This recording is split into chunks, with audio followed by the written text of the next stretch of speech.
Hi there. I'm just going to share with you how to replace the windshield wiper on Toyota Prius. So these are the front side, driver and passenger side.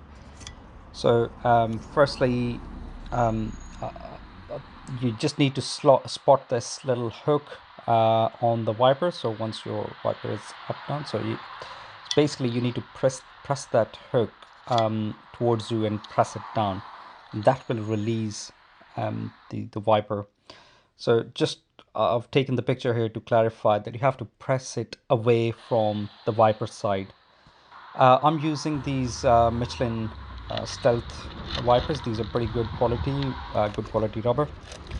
So here it is, 26 inches and 16 inches.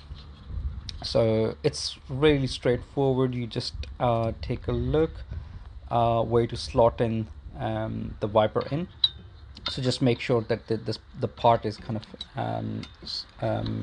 fixed on the wiper, and then you just slot that in. So you hear this click noise, and that means your wiper is all set and ready.